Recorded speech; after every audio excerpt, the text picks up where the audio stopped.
morning. Glad you could join us today. Today I'm going to make my much requested family recipe, quick chocolate cake. The only difference in the way I'm making it today and the way one might ordinarily make it is that we are having a big family birthday party tomorrow night, and I'm going to make 2 layers. What are these? These must be 10 by 10, 12 by 12, something like that. I'm using the Corningware style cookware. Actually, I got one of these. I think I got both of them used at St. Vincent de Paul across the street from my house, thrift store.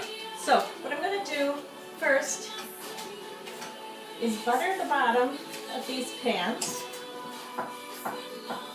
I should butter the sides too, I don't know. I know you're not supposed to with brownies and various other things because the egg in them doesn't like to rise. Oh, and I think that's angel food cake we have to worry about in that regard. All right, now I don't know if that's perfectly even, so I think I'm going to grab a little piece of paper towel.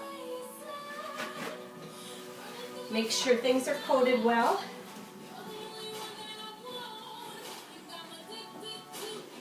The next step is to put just a little bit of flour in the bottom of those. Shake it around so that it sticks. It will help release the cake when I take it out of the oven. And with these kind of pans, I'm particularly going to be careful about that. All right, a little more in there. Then, there's an old trick my mama taught me. I'm going to want to line the bottom of the pan with wax paper. So I'm going to make a double fold wax paper cutout. Hopefully I've come up with enough here to make that work. I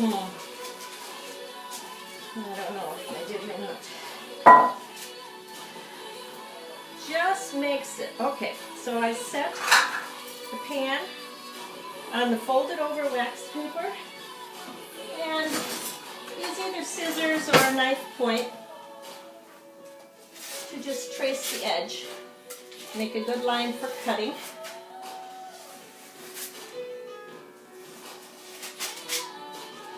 This may be standard practice for all of you, I don't know, but I only do it with certain cakes. I certainly don't do it for, what do they call that, a sheet cake. But layer cakes, just a little added assurance that the bottom of the cake is not going to stick in the pan. It's going to come out just like you want it to, so that you don't have to cover all your mistakes with frosting, which is still a possibility, I'm afraid. So I'm cutting around the edges. This is what I learned in 4 years of art school. Okay, so I'm going to put a layer in the bottom of this one and butter that.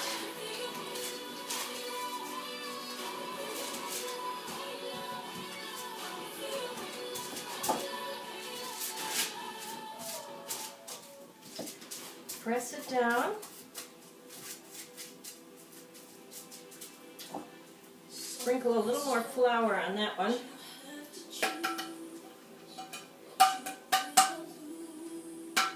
As I'm doing this, I'm thinking maybe I wasn't supposed to flour the pan before putting the wax paper in, but I don't know. It shouldn't make a lot of difference.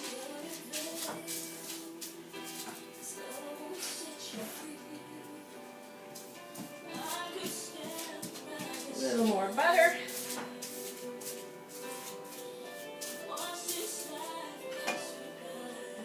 Remaining flour.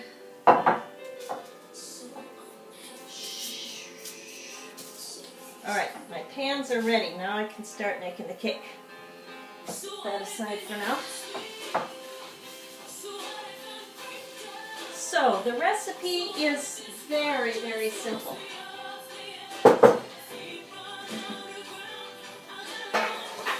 Calls for each recipe, and I'm going to do 3, calls for 1 cup of flour for each recipe. 1, 2, 3. Now this is the shocking part actually, because it also calls for an entire cup of sugar for each recipe. I don't even know if I have that much sugar. I don't use sugar that often. This is the one time when it's essential to have it on hand though. And we're going to come close. Whew. Just enough for the birthday party. Then rather than sift flour, which the recipe doesn't actually call for anyway, but nowadays what I've learned is that it's just as good to take a wire whisk and whisk your ingredients around. Now put in all of the dry ingredients. Let's see. It also takes a half cup of cocoa for each recipe, which is a cup and a half. That's almost a half cup there. That wasn't quite as much as I wanted, but I think we'll be fine. I'll make up for it on this one. Open a new container. Let me grab a spoon here. Scoop this out. Get it started. There's really no need to look for dry cocoa in a non-fat version. The only thing you want to pay attention to is how much of it really is cocoa, because that has to do with the darkness of the chocolate. So there's a cup and a half cocoa, and I still have plenty left for the chocolate cream cheese frosting that we'll be making. Probably won't make that till tomorrow. As far as dry ingredients, I would say for a recipe this big, I'm going to put almost a teaspoon of salt in. Something about salt really does bring out the sweetness. And I will put 3 teaspoons of baking soda. It's a tablespoon if you prefer to go that route, but I'm trying to count in 3s here to be sure that I don't miss the mark on the 3 recipes. And it's the same amount of baking soda. Okay. There's the baking soda. Didn't get the baking soda up. Still in here. Here we go. Actually, I'm going to put a teaspoon and a half. That's going to be 3 half teaspoons for this, because there's no buttermilk or sour milk or anything in this recipe, and unless I'm using applesauce for the oil content, probably no real necessity to use the baking soda and the baking powder. And we also will have eggs in here for leavening. Here's where it gets even simpler. We turn on the tap and get the water running so that it's quite hot. I'll get a bigger liquid measure for this part. And what we do is I'm going to put a cup of oil. Now, if you were using butter, margarine, or Crisco, you would use a cup and a half of that shortening. But I find that with oil, you get plenty of fat and moisture, reducing it by about a third. Crack in 3 eggs. Probably asking yourself if I'm going to pour the hot water right on the eggs and cook them. And that is one of the things you have to be a little bit careful about. But if I get the beater going, pour the water in alongside of it, I shouldn't have too much trouble with that. So then what we need an entire cup of hot water for each recipe. That'll be 3 cups of hot water. That's ready to go.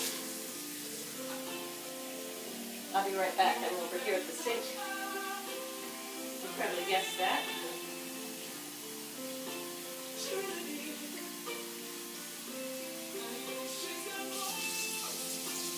Now, if you have terrible tasting tap water, I suggest you heat some water on the stove, some filtered water on the stove. Just enough to get it hot, but not boiling. You don't want it boiling. And this is pretty much it. You mix it. There's not even a need to mix it for a long time. It's, you want to get it well blended, but it's not one of those cakes that you need to mix so long that makes the eggs rise up and that sort of thing, which I find with this recipe just dries it out. I don't want dry eggs, and this is very, very moist and dark chocolate cake. As a matter of fact, it is the best chocolate cake recipe I've ever tasted, and I consider myself a real connoisseur.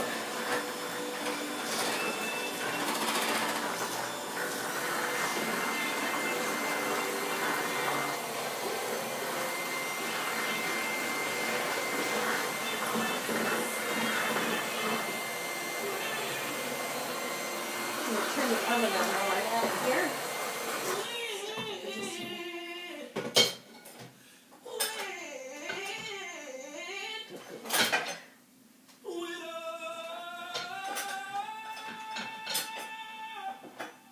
Hopefully some of you have fancier equipment than I do. Bake 350, middle of the oven.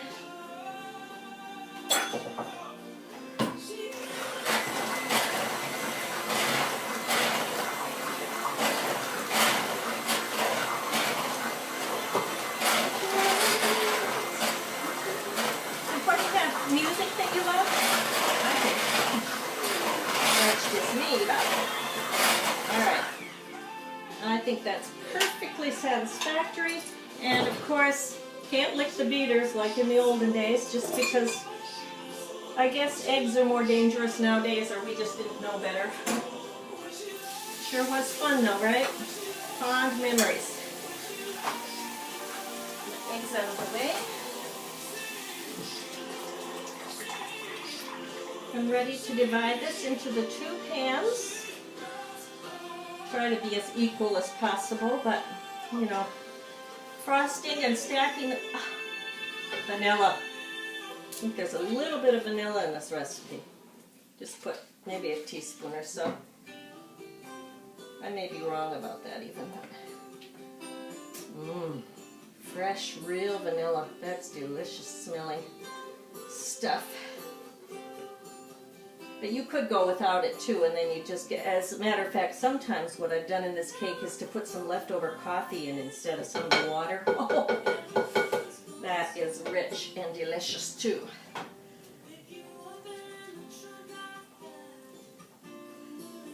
Today's suitcase.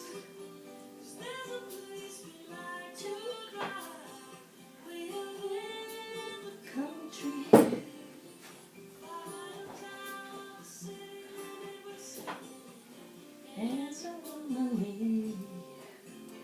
That is it. And then you bake it until when you touch the top very lightly, it just bounces back. I would say for this size pan, probably at least 35 minutes. But check it at 30. You know, look through the oven door or something. It's best if it's looking pretty moist. It's best if you don't pop the oven door open. So, email me if you need any of the ingredients. Thanks for joining me. Bye-bye.